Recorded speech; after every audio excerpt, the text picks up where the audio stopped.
Bonjour à tous. Aujourd'hui, je voudrais aborder avec vous les cas de possession et surtout comment reconnaître une personne possédée.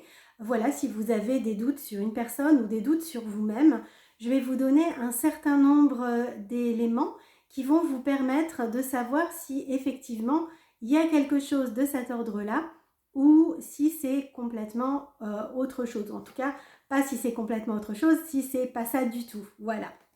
Alors, je vais souvent baisser les yeux pour lire mes notes parce que comme vous voyez, j'ai écrit plein de choses. Donc, c'est une vidéo qui va sûrement durer un petit moment. Je vais essayer d'être la plus complète possible. Voilà, ça se veut pas exhaustif, mais en tout cas assez complet pour vous permettre d'y voir plus clair et de mieux comprendre de quoi il s'agit. Alors déjà, on va commencer par la base, c'est-à-dire qu'est-ce qu'on appelle une possession, qu'est-ce qu'on appelle une personne possédée. Donc, en fait, ce qu'il faut savoir, c'est que c'est une autre âme, une ou plusieurs, qui rentre à l'intérieur de notre corps. Et voilà, normalement, quand tout va bien, c'est une âme, un corps. Quand il y a, je vais vous expliquer ensuite, du cafouillage, euh, on peut avoir plusieurs âmes à l'intérieur du corps, plusieurs consciences en fait. Voilà, je ne vais même pas parler d'âme, je vais parler de conscience. Donc en fait, c'est plusieurs consciences à l'intérieur d'un même corps. Ce qui est important de savoir, c'est qu'une possession est toujours quelque chose de négatif. Une entité possessive, c'est une entité qui veut prendre du pouvoir sur nous, qui veut prendre les commandes. Donc voilà, une entité possessive dans la lumière, ça n'existe pas. Quand un guide veut nous faire passer des messages, il est à côté de nous, il va trouver des moyens, mais il ne rentre pas à l'intérieur pour prendre les commandes. Ça n'existe pas. Donc voilà, je n'ai jamais vu un guide rentrer à l'intérieur de notre corps pour nous faire avoir les 6 numéros du loto, ressortir et dire « vas-y, va prendre ton gain ». Ça n'existe pas. Donc en fait, quand on est sous possession, qu'on subit une possession, c'est forcément avec derrière des complications dans notre vie. Ce qu'il faut savoir, c'est qu'il y a une différence entre une infiltration et une possession. Dans une infiltration, l'entité va rentrer dans notre âme, mais elle n'est pas rentrée dans notre corps. Donc, on va avoir des parasitages, mais ça ne va pas être aussi fort qu'une possession où là, vraiment, l'entité, la conscience, est rentrée à l'intérieur. Donc voilà, ça me semble important de vous l'expliquer. Ensuite, ce qu'il faut savoir, hein, c'est qu'il y a différents degrés de possession. Il peut y avoir des possessions qui sont juste une entité perdue qui a trouvé le chemin et qui vient là. Voilà, donc ça va être assez léger. Tout ce que je vais vous dire, parce qu'ensuite je vais vous donner une liste de tous les changements que ça peut amener, de tout, comment dire, de toutes les conséquences que ça peut avoir. Et en fait, si c'est une âme, entre guillemets, légère, pas trop noire, on va avoir des désagréments, mais pas beaucoup. En l'occurrence, à contrario, pardon, si c'est une âme, une conscience qui est vraiment sombre et vraiment puissante, là, ça va aller crescendo. Donc en fait, il y a, quand c'est une conscience qui est puissante, quand elle va rentrer, pour garder cette puissance-là, elle va avoir besoin d'autres entités. Donc elle va appeler à elle d'autres entités, ce qui va faire une forme de hiérarchie. Et dans ce cas, ça devient vraiment, vraiment compliqué pour la personne qui est possédée de réussir à s'en sortir toute seule, mais je reviendrai dessus à la fin de cette vidéo. Alors, comment peut-on être possédé? La première chose, c'est in utero, dans le ventre de notre maman, parce que ça se transmet dans le transgénérationnel, que ce soit la lignée masculine, enfin maternelle, ou la lignée paternelle. Voilà, ça se transmet de génération en génération. Ensuite, ça peut également provenir de nos mémoires karmiques. Voilà, on était déjà possédé dans une vie antérieure, on revient avec le même fonctionnement parce que nous n'avons pas encore appris à dépasser ce qu'on peut nommer une maladie de l'âme en fait. Voilà, il y a quelque chose d'important parce que quand on dit waouh, vous êtes possédé, on imagine l'exorciste. Alors ça existe, hein, j'en ai eu quelques-uns à traiter. Voilà, ça fait flipper quand même, il faut le dire. Mais, mais la plupart du temps, il faut juste le voir comme une maladie de l'âme, quelque chose d'énergétique, qu'il est tout à fait possible de guérir, qu'il est tout à fait possible de soigner, voilà, de façon plus ou moins facile, plus ou moins rapide. Il y a une chose importante, c'est que de toute façon, c'est la personne possédée qui peut décider elle-même de s'en sortir. Ça reste sa propre volonté, son propre désir. On ne peut pas déposséder une personne contre son gré. Ça reste son libre arbitre, c'est important de le savoir. Donc si l'un de vos proches est possédé et ne veut rien entendre, vous ne pouvez pas faire en sorte que les entités s'en aillent sans que la personne décide vraiment de guérir. On ne fait pas les choses contre l'avis de la personne qui est en train de vivre ça, parce que si vous pensez que c'est injuste, sachez qu'au niveau de l'âme, c'est tout à fait juste parce qu'il y a des défis à relever, des expériences à comprendre, des leçons à intégrer. Donc voilà, c'est important de remettre un peu, comme on dit, l'église au centre du village. On a beau vouloir le bien des autres, si eux-mêmes ne sont pas prêts à ça, on ne peut pas le faire à leur place. Donc voilà, ça c'est très important. Donc je continue sur comment devient-on possédé. Je vous l'ai dit, in utero, avant même notre naissance. Voilà. Ensuite, durant notre vie, ça peut arriver par exemple dans des moments de fatigue, quand on va aller dans un environnement avec des entités, les maisons hantées, les cimetières, les choses comme ça. Ça va commencer par être une entité qui s'infiltre, parce que ce que je n'ai pas précisé, c'est qu'une entité infiltrée, si on ne la désinfiltre pas, petit à petit, elle grignote, comme une petite souris avec le fromage, et elle finit par rentrer à l'intérieur parce qu'elle a créé le passage. Donc voilà, c'est dès que vous sentez que quelque chose ne va pas, n'attendez pas, et puis voilà, faites ce qu'il faut. Je vais vous donner des informations après. Et voilà, donc les endroits lourds, chargés, évitez-les au maximum parce qu'ils peuvent être source d'infiltration et de possession. Ensuite, on peut devenir possédé si nous-mêmes nous utilisons des magies sombres. Parce qu'à chaque fois que nous faisons de la magie noire, nous faisons appel à des forces obscures qui, petit à petit, vont créer un lien avec nous, s'infiltrer et nous posséder. Ce qu'il faut savoir, c'est que c'est là qu'intervient, vous savez, la fameuse expression « avoir vendu son âme au diable ». Ça existe vraiment. Alors bon, l'histoire du diable, moi je n'y crois pas, chacun ses croyances, mais je crois effectivement qu'il y a des niveaux de conscience, des niveaux d'élévation avec ce qu'on appelle le bas astral, qui sont des entités qui n'ont pas beaucoup évolué et qui ont un mode de fonctionnement très, très sombre, très, comment dire, qui aiment les choses violentes, noires, etc. Donc en fait, ce sont ces entités-là, ce sont avec ces entités-là qu'on va traiter. Et quand on dit avoir pactisé avec le diable, avoir vendu son âme au diable, c'est qu'en général, quand je parlais tout à l'heure d'une entité qui nous ferait gagner au loto, ça peut effectivement être le cas.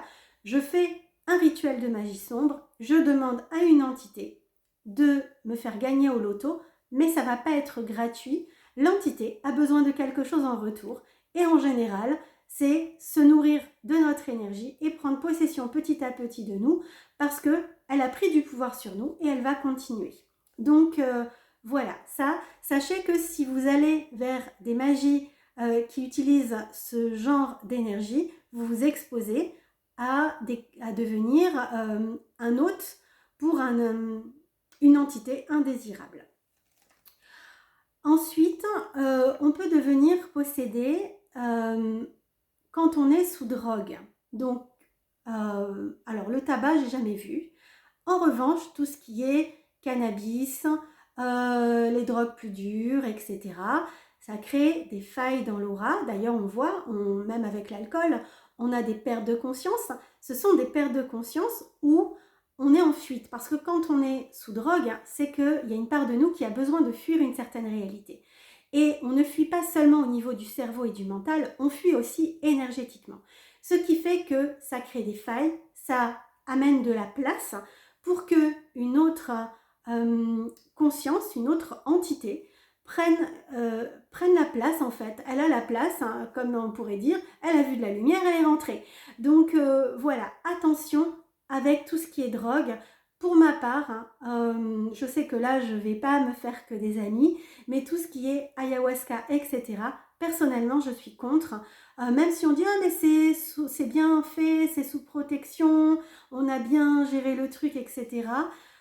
Pour ma part, on ne joue pas avec ce genre de choses parce que ça crée des passerelles vers des niveaux de conscience qu'on n'a pas l'habitude de fréquenter et dans lesquels on peut accéder à des vibrations qui sont très très basses et très dangereuses. Donc pour ma part, j'aime bien rester complètement consciente de tout ce que je fais. Voilà, c'est pour ça aussi que je suis assez méfiante sur certaines séances en soins énergétiques ou en hypnose, etc. Des choses qui font perdre la conscience à la personne. D'ailleurs, je fais une petite parenthèse, je l'ai déjà dit, quand je fais des séances d'hypnose, la personne que je mets sous hypnose reste consciente tout le long de la séance. Il n'est pas question de lui faire perdre une once de conscience en fait. Après, elle peut s'endormir et ça c'est différent. Mais en tout cas, c'est très important qu'elle ne perde pas sa conscience, qu'il n'y ait pas de place pour autre chose que son âme, son inconscient et tout ce qui a besoin d'être exprimé à ce moment-là. Donc voilà, fin de la parenthèse. Je suis moi-même énergéticienne, comme vous le savez, et donc je ne vais pas tirer sur l'ambulance parce que je suis vraiment au clair avec mes pratiques.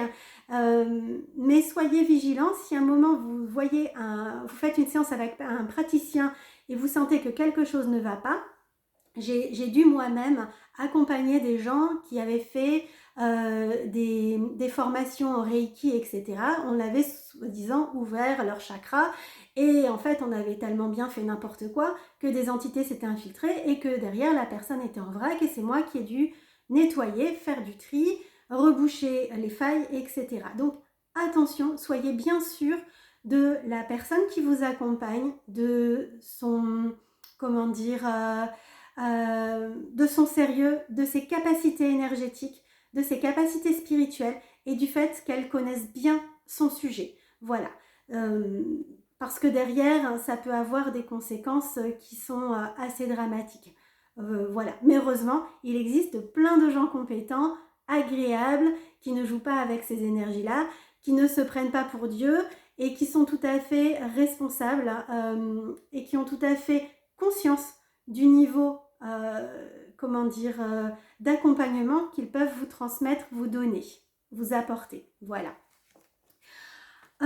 Ensuite, comment peut-on devenir possédé par voie sexuelle? Si nous faisons l'amour avec quelqu'un qui est possédé ou qui a une entité infiltrée, on va, c'est pas sûr à 100%, hein, mais en tout cas, on est susceptible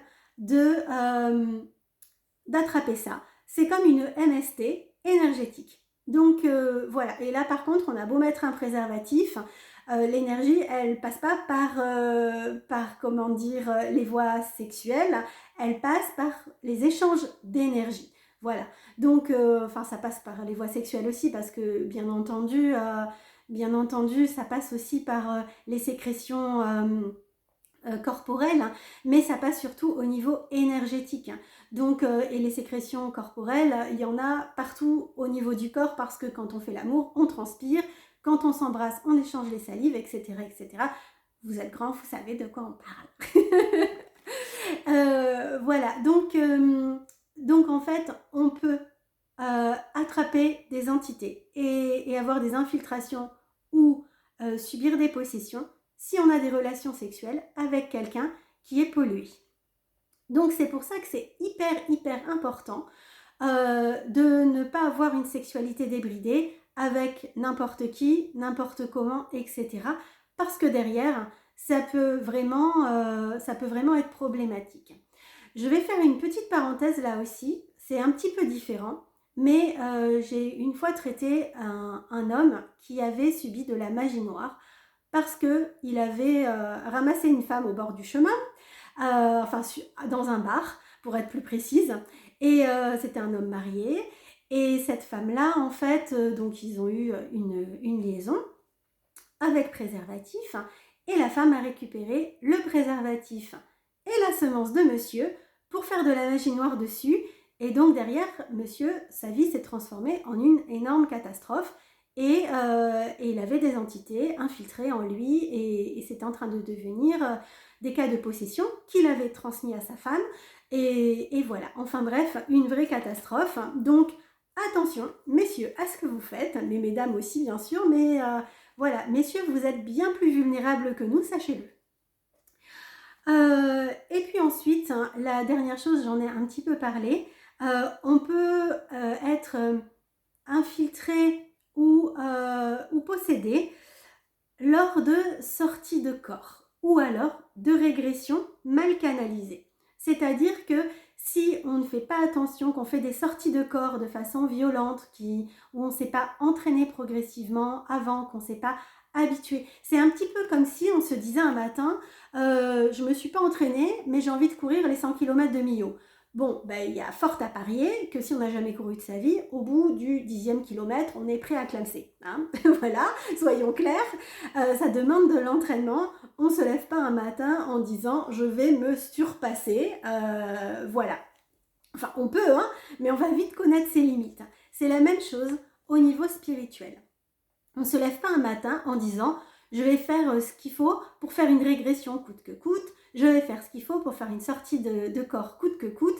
Voilà, parce que ça peut avoir des conséquences assez dramatiques, parce que les corps énergétiques n'ont pas été préparés, et donc ça peut créer des micro-fissures, des espèces de fractures énergétiques qui vont faire qu'une entité qui passe par là, comme je l'ai dit tout à l'heure, voit de la lumière et rentre. Donc quand nous-mêmes nous allons rentrer au bercail, nous ne serons plus tout seuls, et ça c'est vraiment embêtant.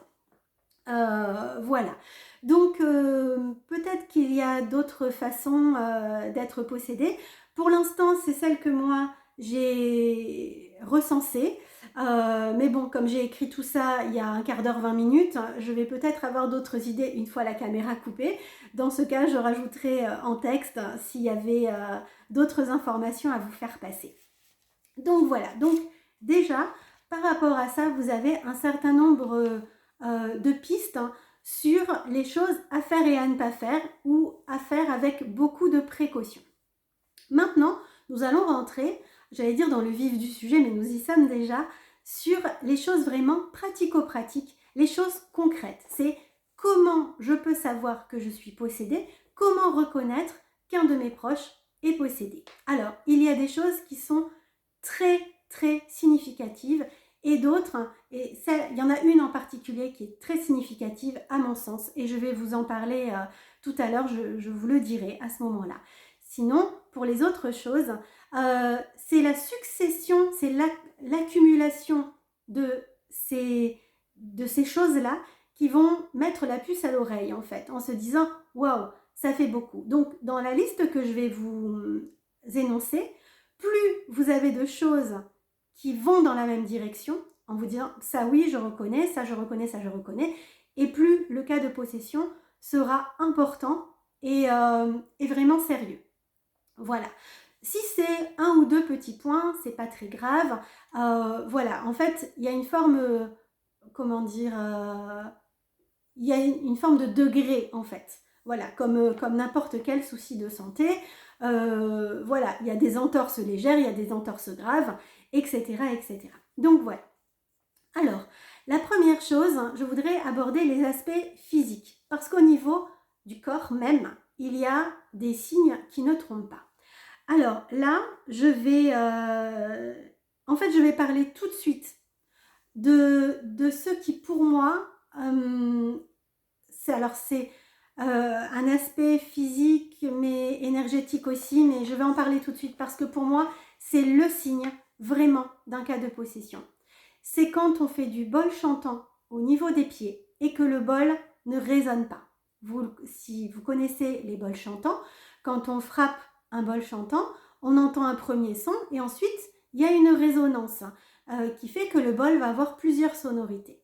Quand une personne est possédée et qu'on frappe le bol au niveau de ses pieds, le bruit va faire boum et c'est tout. Il n'y a aucune vibration derrière. Et ça, je l'ai remarqué systématiquement.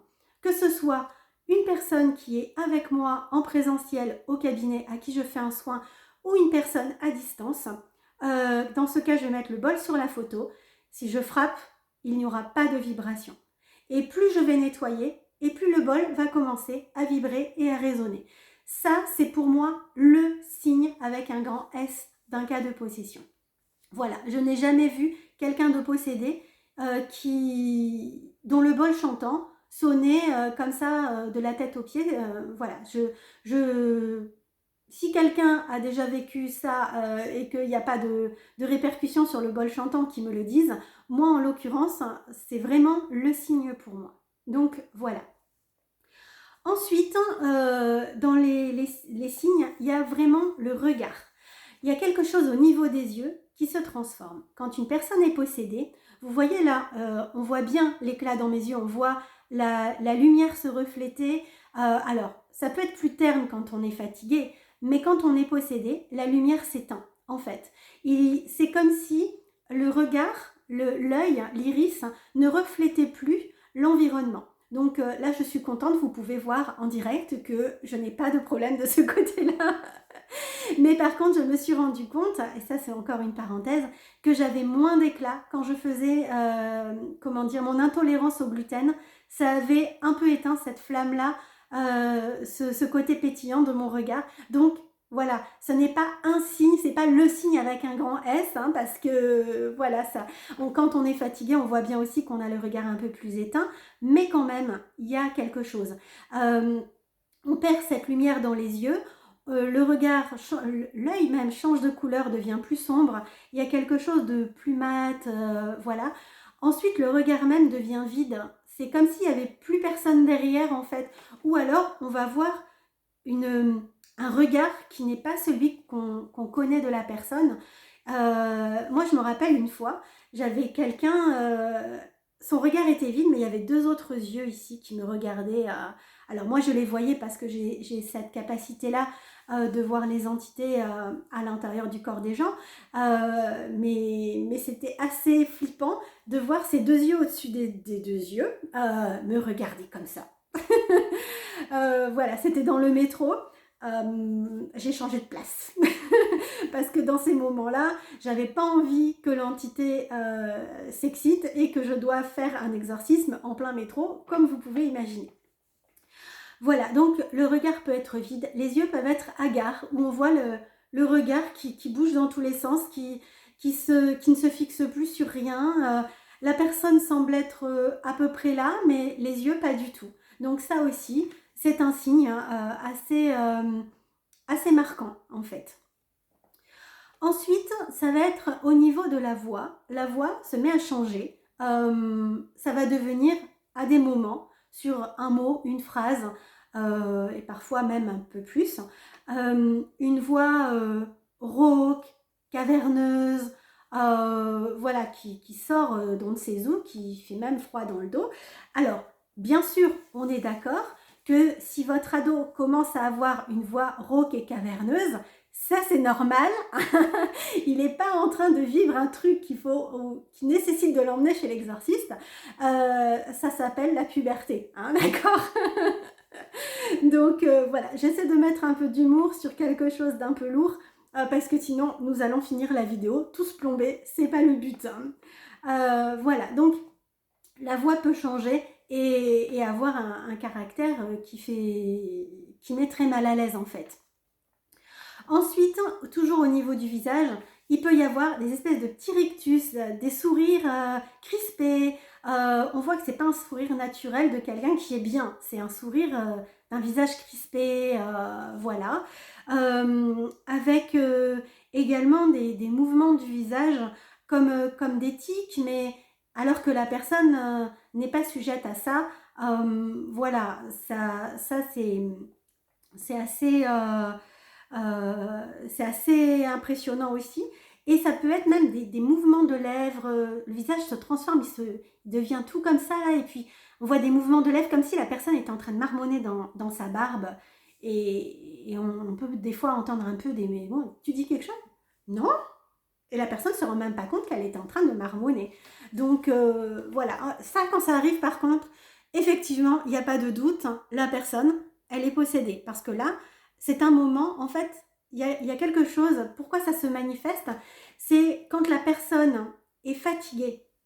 Euh, Par exemple, en fin de journée, euh, elle est moins présente dans son corps. On le voit bien quand on est fatigué, on est un peu, comme je l'avais dit, à côté de ses pompes. D'ailleurs, je vous invite à aller regarder la vidéo où je traite de cette expression-là. Et quand on est moins là parce qu'on est fatigué, ça laisse plus de place à l'entité possessive de s'exprimer. Et donc, c'est là qu'elle prend le devant de la scène et qu'elle va, elle utilise le corps pour exprimer des choses. Et donc, nous, à l'extérieur, on s'en rend compte, mais la personne qui est possédée, elle ne s'en rend pas compte. Donc, quand on lui pose la question de « qu'est-ce que tu disais » ou « ça va ?» et là, on va voir un changement comme si elle revenait à elle. Il y a un sursaut d'ailleurs parfois. Elle dit « oui, tout va bien, qu'est-ce qui se passe? Non, je n'ai pas parlé, non, je ne disais rien. » Bon, là, il n'y a pas de doute. Ensuite, il y a autre chose, oui, par rapport à ça aussi, la personne peut se mettre à rire de façon nerveuse. Et c'est inadapté, c'est-à-dire qu'on n'a pas dit un truc drôle, il se passe rien, et d'un coup la personne se met à rigoler, ricaner, et là on se dit ça va, et là la personne ne se rendait même pas compte qu'elle avait ricané. Donc voilà. L'autre chose, hein, c'est... alors tout ce que je vous dis là, c'est issu de mes propres remarques voilà, des personnes que j'ai pu rencontrer à titre personnel et qui étaient possédées, et également des personnes qui sont venues me voir dans des cas de possession pour que je les aide à dépasser ça. Voilà, donc c'est vraiment le fruit de toutes mes années d'observation que je suis en train de vous livrer là. C'est pour ça que je vous dis que ça n'est pas exhaustif, parce que peut-être que je vais encore découvrir des choses au fur et à mesure de mon évolution, de ma pratique, etc.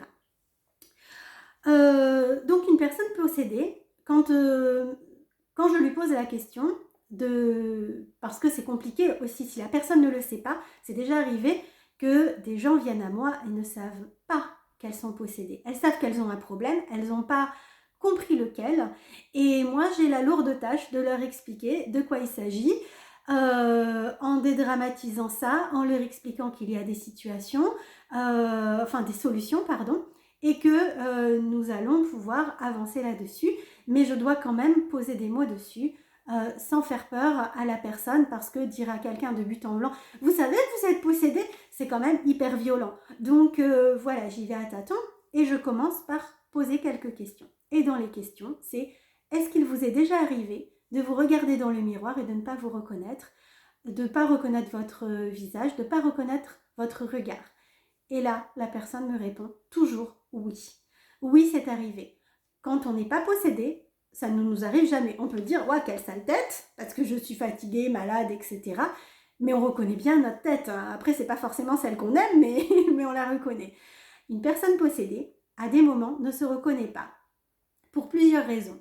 Premièrement, parce que ce qu'elle va voir dans le miroir, c'est son visage déformé par la présence de l'autre conscience. Ou parce que ça va être son visage, mais c'est l'autre conscience qui va se regarder et qui ne va pas se reconnaître. Parce que quand une personne est possédée, elle ne fait plus la différence entre ce qui vient d'elle et ce qui vient de l'entité possessive. Donc voilà. Et c'est ce décalage-là qui est particulièrement visible quand la personne se regarde dans un miroir. Voilà. Ensuite, toujours le visage, parce que vous voyez, de toute façon, on dit que les yeux sont le miroir de l'âme, et je parlais des yeux tout à l'heure, mais en fait, c'est même tout le visage. Le visage, c'est vraiment notre identité, parce que c'est par là que passent nos émotions, etc. En tout cas, qu'on les exprime principalement physiquement. Et d'ailleurs, quand on s'exprime en langue des signes, le visage a plus d'importance même que les mains. C'est-à-dire que les mains vont donner le vocabulaire, mais le visage va transmettre les émotions, va transmettre la grammaire, va transmettre tout un tas d'informations. Et on peut faire passer plus de choses en langue des signes sans les mains, avec juste le visage, qu'avec les mains sans les expressions du visage. C'est pour dire à quel point ce qui se passe au niveau du visage est important. Donc voilà. Au niveau des dents aussi, une personne possédée a beaucoup de soucis au niveau des dents, beaucoup de soucis d'abcès, de déchaussement des dents. Alors, on peut avoir, ça arrive d'avoir un abcès, d'avoir, une dent qui se déchausse, mais quand c'est toutes les dents, quand vraiment c'est à répétition, qu'on passe son temps chez le dentiste parce qu'on a constamment des problèmes, c'est que là, il y a quelque chose à aller regarder du côté de notre âme, du côté de ce qui se passe au niveau énergétique. C'est qu'il y a vraiment des choses importantes qui se passent et qui doivent être traitées. Ensuite, il y a aussi quelque chose, et ça c'est pareil, c'est une marque que je vois qui fait que quand elle existe, la personne est obligatoirement possédée. C'est derrière la nuque, en bas là, alors ou au niveau de la nuque, en fait, c'est entre le creux qu'on a derrière la tête et la partie ici, là, voilà. Cette partie-là, je ne sais pas si vous arrivez bien à voir. Voilà, je ne suis pas encore bien contorsionniste.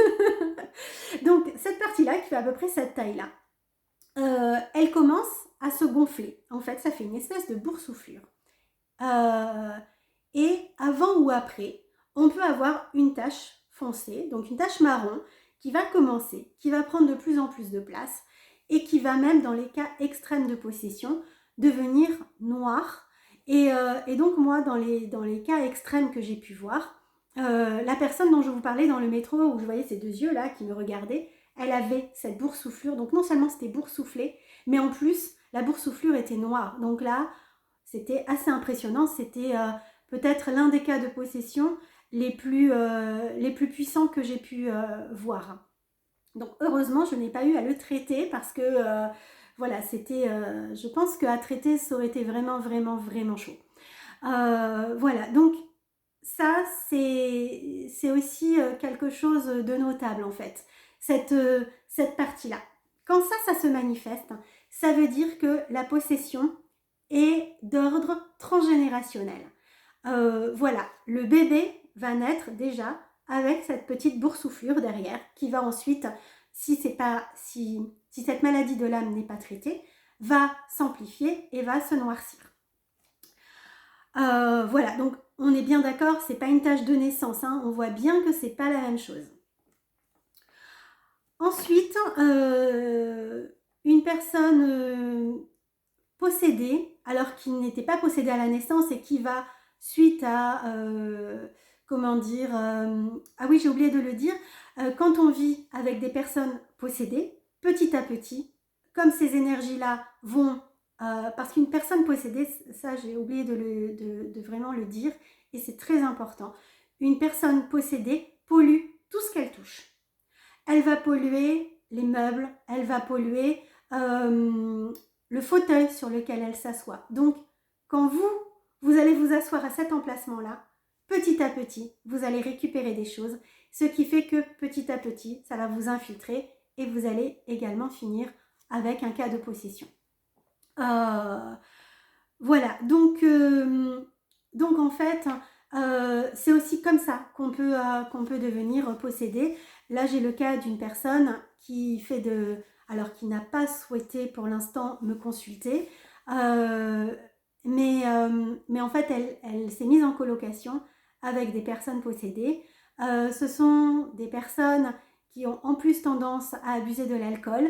Et cette personne-là, qui n'était pas possédée il y a quelques mois, elle l'est assez sérieusement aujourd'hui. parce qu'elle baigne là-dedans et qu'en plus, régulièrement, comment dire, elle perd le contrôle avec l'alcool. Donc ça s'infiltre encore plus vite et ça a pris des proportions dramatiques en très peu de temps. Voilà.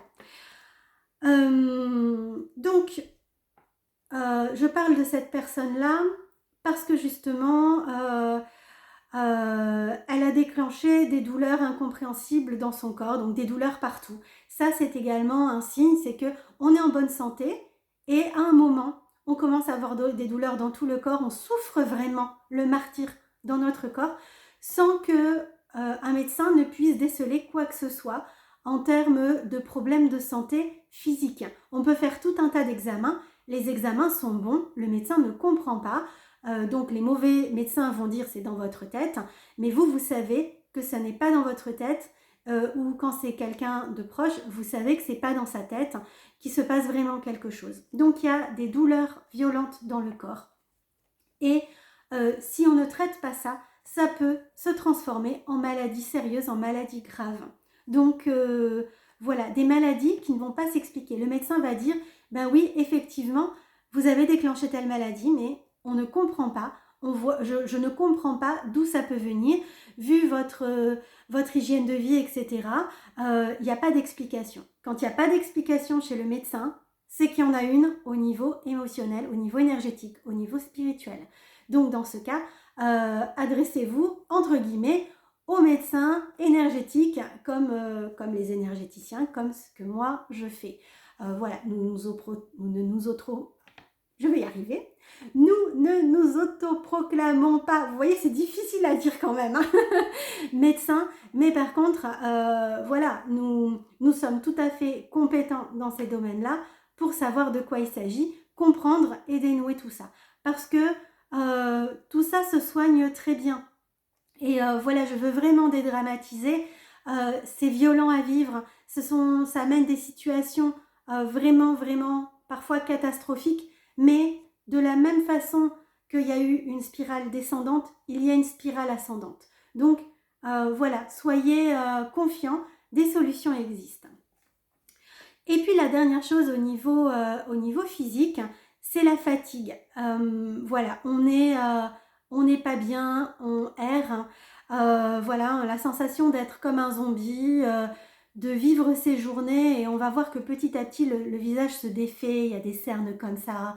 Voilà, et on ne comprend pas, on est hyper fatigué. On prend des vitamines, ça ne suffit pas. Et on a l'impression de se dessécher sur pied. Ça, c'est aussi un signe. À minima d'une... Alors ça peut être aussi un travail de... Comment dire, un travail fait contre nous en termes de magie noire ou d'envoûtement. À ce sujet, je vous renvoie vers ma vidéo, la toute première de la chaîne que j'ai faite, qui donne déjà beaucoup d'informations. La vidéo d'aujourd'hui vient en complément de ça et une chose n'en exclut pas une autre. Donc voilà, plus je vous donne d'informations, plus vous allez être à même de pouvoir vous auto-diagnostiquer et d'y voir un petit peu plus clair dans votre situation ou dans celle de l'un de vos proches. Voilà, donc là j'ai fait le tour de tous les aspects physiques que j'ai pu déjà recenser. Maintenant, je vais aborder les aspects mentaux. Comme je vous ai dit, une personne possédée ne fait plus la différence entre ses pensées et celles de l'entité possessive. Voilà, elle n'est plus maîtresse de ses pensées.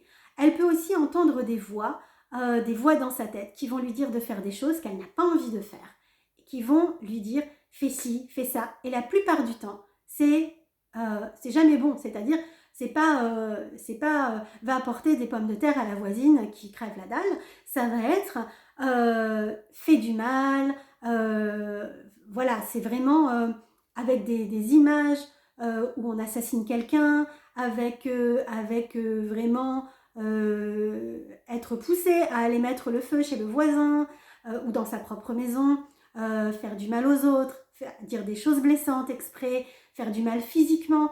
Et il y a cette voix qui pousse et la personne se voit même faire des choses qu'elle n'a pas envie de faire parce que l'entité possessive prend petit à petit toute la place et prend même la place dans le corps et fait des choses à la place de l'autre. Donc voilà, quand dans les hôpitaux psychiatriques, les hôpitaux, pardon, ouh là là, ouh, pas bien, les hôpitaux psychiatriques, on traite certaines maladies psychiatriques, voilà, souvent, il y a des cas de possession derrière ça. Alors, est-ce que c'est la maladie psychiatrique qui fait qu'il y a une ouverture à des consciences mauvaises, enfin, des consciences de bas niveau qui sont venues s'infiltrer, ou est-ce que c'est parce qu'il y avait déjà un cas de possession que ça donne ces troubles psychiatriques derrière?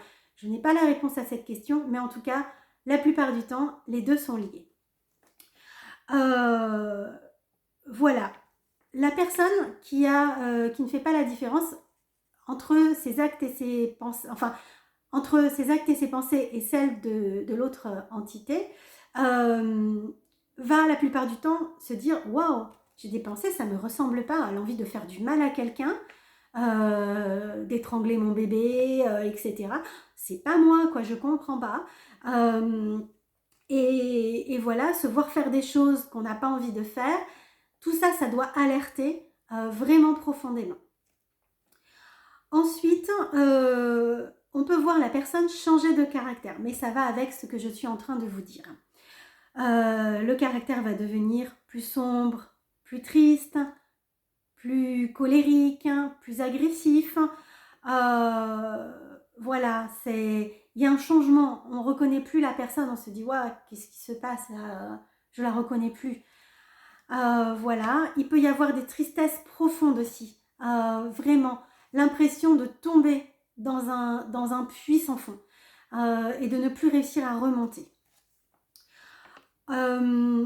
Ensuite, on peut avoir un sentiment profond de solitude. Alors, la solitude, tout le monde peut l'avoir traversée un jour, la ressentir avec des moments de profonde solitude, ça arrive. Ça ne veut pas dire que nous sommes possédés, hein, je ne suis pas en train de dire ça, mais une personne possédée peut avoir ce sentiment d'isolement profond, d'être en décalage avec les autres, d'être en décalage avec elle-même, de ne plus se comprendre, de ne plus comprendre les autres et d'avoir l'impression que les autres ne la comprennent plus, ce qui fait un décalage et une sensation d'isolement vraiment très très très profond qui s'approfondit de jour en jour avec la sensation qu'on ne pourra plus s'en sortir. Mais bien sûr, on a toujours, comme je le dis, la capacité de changer ça. Donc il y a une forme d'incompréhension de soi à soi-même, de soi avec les autres et des autres vis-à-vis de soi. Donc voilà pour les aspects mentaux. Ensuite, je vais aborder les aspects énergétiques et spirituels. J'ai déjà parlé du bol chantant. C'est lié également à une perte d'ancrage. Une personne possédée va être en perte d'ancrage. Donc en fait, sa connexion à la terre va être coupée. Comme si ses racines, les racines énergétiques qui plongent dans les énergies de la terre pour l'ancrer à la terre, n'existaient plus. En fait, c'est coupé et c'est ça qui va aspirer le son du bol chantant. Ensuite, on va voir des trous dans l'aura. Voilà, des failles, des trous. Et alors, moi, je le vois parce que j'ai la capacité de voir les auras et les champs d'énergie. Bien entendu, ceux qui n'ont pas ces capacités-là ne vont pas s'en rendre compte. Donc là, c'est vraiment mes capacités à moi qui m'amènent à dire ça. Dans les aspects énergétiques et spirituels qui là sont visibles, il y a le fait qu'une personne possédée ne peut pas être en contact avec de l'eau bénite. Alors, j'ai remarqué ça, ça ne veut pas dire que c'est sûr à 100%, mais voilà, moi en tout cas, j'ai pu le remarquer. Une personne possédée ne peut pas être en contact avec de l'eau bénite, ne peut pas toucher un crucifix et peut rentrer dans une église, bien que si c'est des cas de possession puissants, la personne ne peut même plus mettre un pied dans une église. Je parle d'église parce que moi j'ai été élevée dans le catholicisme, je ne suis pas du tout pratiquante, mais en tout cas, voilà, c'est ma religion de naissance familiale, donc je peux parler que de ce que je connais, et j'ai pu remarquer que où les personnes possédées, qui étaient très très possédées, ne pouvaient pas rentrer dans une église, ou alors en fonction du niveau de possession, elles peuvent rentrer dans une église, mais elles vont rester au fond. Je n'ai jamais vu une personne possédée dans une, comment dire, je ne dis pas que ça n'existe pas, mais moi je ne l'ai pas vu en tout cas. Dans une messe, être devant au premier rang près de l'autel pendant la messe. Les gens possédés vont être plutôt au fond, dans la deuxième moitié de l'église, mais pas tout devant, parce que les énergies du cœur au moment de la messe, au moment où il se passe quelque chose de l'ordre vraiment de l'élévation spirituelle, c'est trop puissant pour elles, c'est pas possible de le supporter, donc elles peuvent pas s'approcher de l'autel à ce moment-là. En dehors, elles vont pouvoir s'approcher, ça va être plus facile, mais pendant les offices, c'est trop puissant pour elles, c'est trop violent. Voilà, et la dernière chose que j'ai pu observer aussi, c'est qu'une personne possédée ne peut pas toucher un cristal de roche, ou quand elle le touche, l'entité possessive va s'exprimer parce que un cristal de roche va amplifier. On dit qu'un cristal de roche purifie. Je ne suis pas d'accord avec ça. Un cristal de roche amplifie. Il amplifie l'information. Donc, si l'environnement est très positif, il va amplifier cette vibration-là. Si la vibration est lourde, il va amplifier la lourdeur. Donc, quand une personne est possédée et qu'elle touche un cristal, ça va surexciter l'entité à l'intérieur d'elle qui va se manifester très fort. Voilà, c'est comme ça en tout cas que moi j'ai interprété les manifestations que j'ai pu observer quand des gens possédés entraient en contact avec un cristal de roche. Un cristal de roche purifié et qui vibre vraiment haut, hein, on est d'accord. Hein. Voilà. Ensuite, je vais aborder les aspects relationnels. Parce que quand une personne est possédée, son relationnel se modifie. Il y a une espèce... Alors déjà, elle a un relationnel difficile parce que, comme je l'ai dit, elle a des comportements qui ne sont plus elle. Donc, ça peut faire peur à l'entourage. Les gens ne la reconnaissent plus, ne se sentent plus en adéquation avec cette personne et donc vont commencer à s'éloigner. Ensuite, il y a aussi instinctivement l'instinct de survie justement que tout être a en lui, qui fait que même si on n'a pas compris que la personne, donc de façon consciente, que la personne en face de nous est possédée, notre inconscient, notre âme, elle le sait, et elle sait que être en contact avec cette personne, ça peut être dangereux, comme je vous l'ai expliqué tout à l'heure avec le cas de cette personne qui s'est mise en colocation avec des personnes possédées. Voilà, on peut, comment dire, être pollué petit à petit par ce genre de personnes. Donc, naturellement, on va se mettre à l'abri. Ça s'appelle l'instinct de survie. Et donc, c'est comme ça que le vide va se faire sans que la personne ne comprenne ce qui se passe. Elle va voir les gens lui tourner le dos sans explication. Elle peut voir aussi qu'elle a tendance à énerver les gens, à les rendre agressifs vis-à-vis d'elle. Mais ça, en fait, c'est toujours parce que c'est l'instinct de survie, l'instinct de protection qui s'exprime. On veut repousser la personne et ce qui est en elle et qui peut avoir des répercussions sur nous. Donc, on va être agressif malgré nous contre la personne possédée pour l'éloigner de nous. Voilà, et donc ça peut avoir des conséquences dramatiques sur le couple, donc des couples qui se séparent, etc. Voilà, je vous parlais de l'homme tout à l'heure qui avait été fauté ailleurs. Quand il a eu, transmis ça à sa femme, du jour au lendemain, elle a décidé de le quitter sans explication, elle est partie en vrille. Elle a pris leur fille, elle a décidé qu'ils n'allaient plus jamais se voir, etc. Enfin, ça a été une rupture très très violente que le monsieur n'a pas comprise. Et voilà, donc il peut y avoir des ruptures violentes en fait. Ensuite, je vais aborder les aspects professionnels. Alors, vous avez compris hein, que quand on est possédé, c'est comme quand on est sous magie noire ou envoûtement, on a la poisse. Il n'y a plus rien qui va, donc on peut perdre son emploi, on peut avoir des opportunités d'élévation qui nous passent sous le nez, on était promu à un poste et finalement ils vont le donner à quelqu'un d'autre. On peut avoir des difficultés à trouver un emploi, on peut être mis au placard. J'ai comme ça un de mes clients qui avait un poste à responsabilité depuis plusieurs années dans une ambassade et qui du jour au lendemain s'est retrouvé mis au placard. Donc par comment dire, je ne sais plus si c'est lui ou sa compagne qui avait vu ma vidéo sur les envoûtements et la magie noire, qui m'avait contactée et je les ai accompagnés pendant quelques temps, voilà, avec ma collègue exorciste. Et au bout de quelques temps, et ben, il a été sorti du placard et il a retrouvé ses fonctions.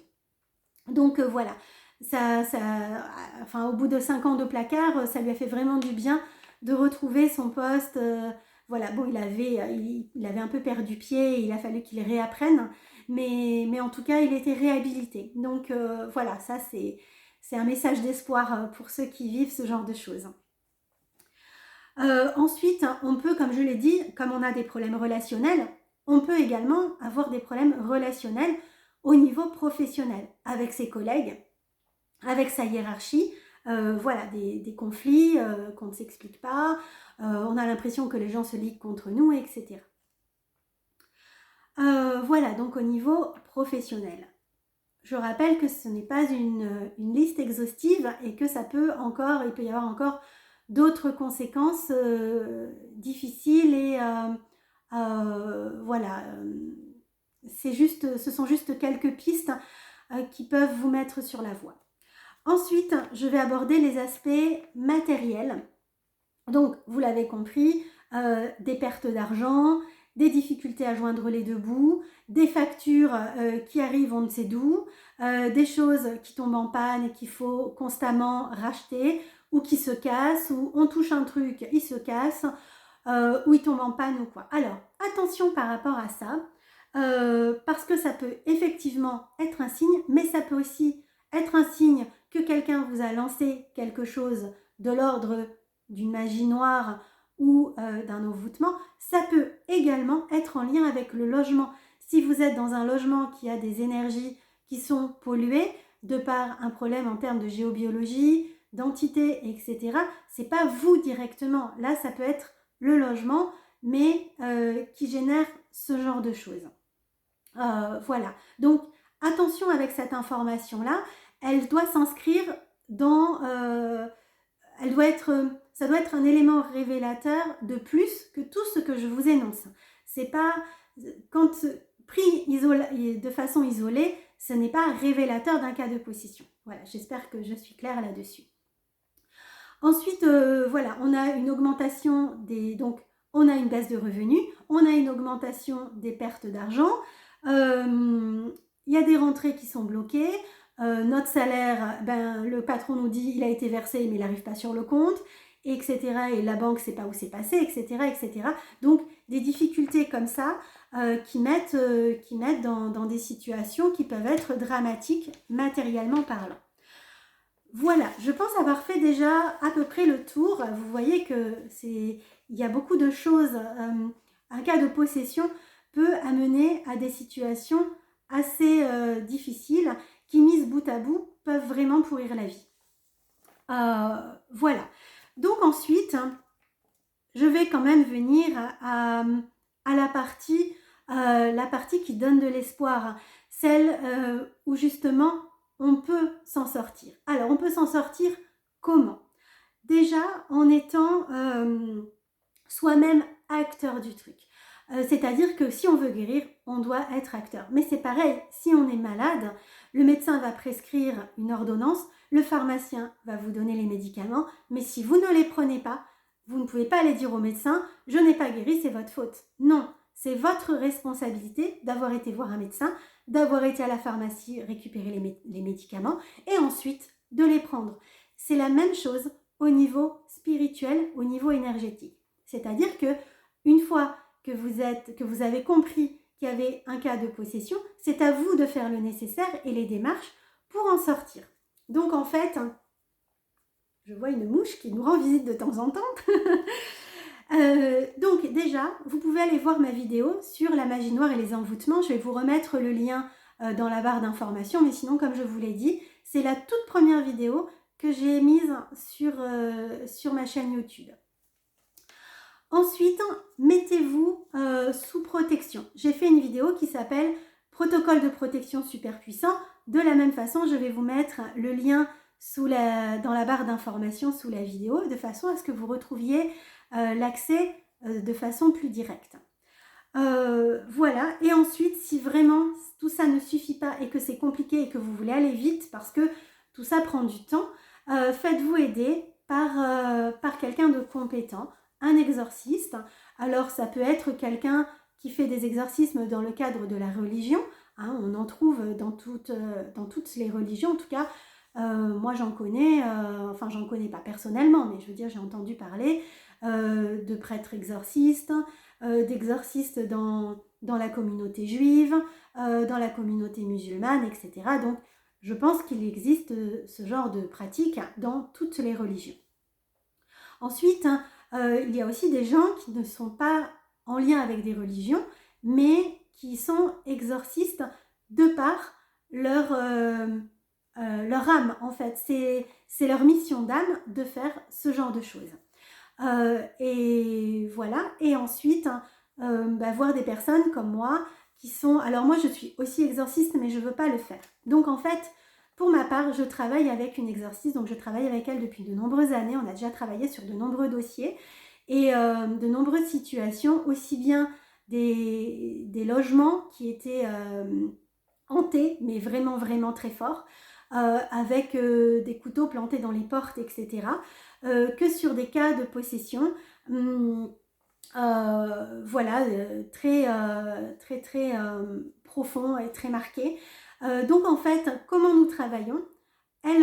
Quand les gens viennent vers moi et que j'identifie que c'est un cas de possession vraiment, vraiment établi et profond, j'envoie les personnes voir cette personne-là qui s'appelle Marie-Françoise.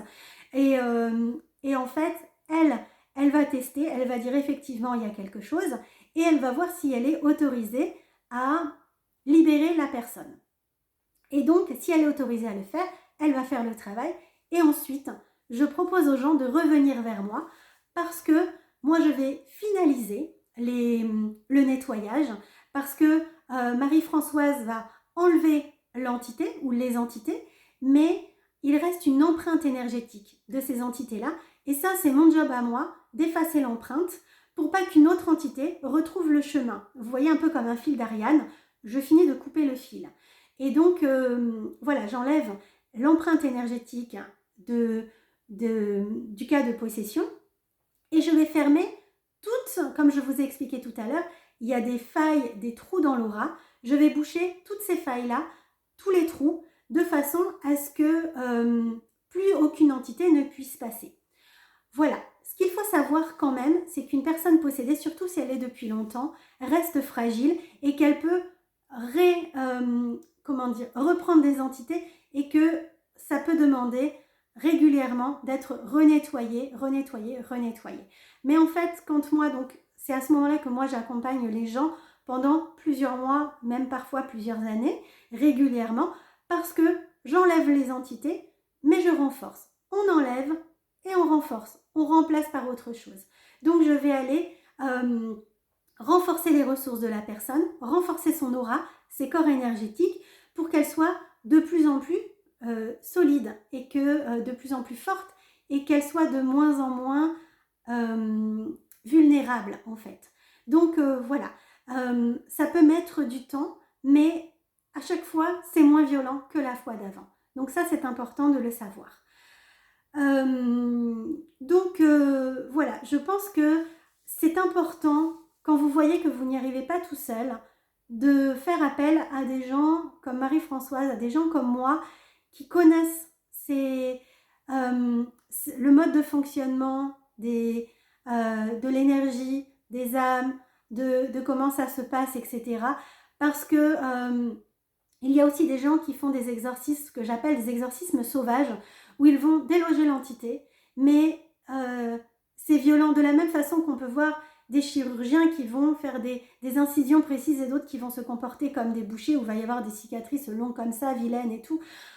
Voilà, il y a au niveau énergétique aussi des personnes qui vont faire des exorcismes dans la douceur et accompagner les gens en toute sécurité, et d'autres qui vont faire ça de façon violente et traumatisante.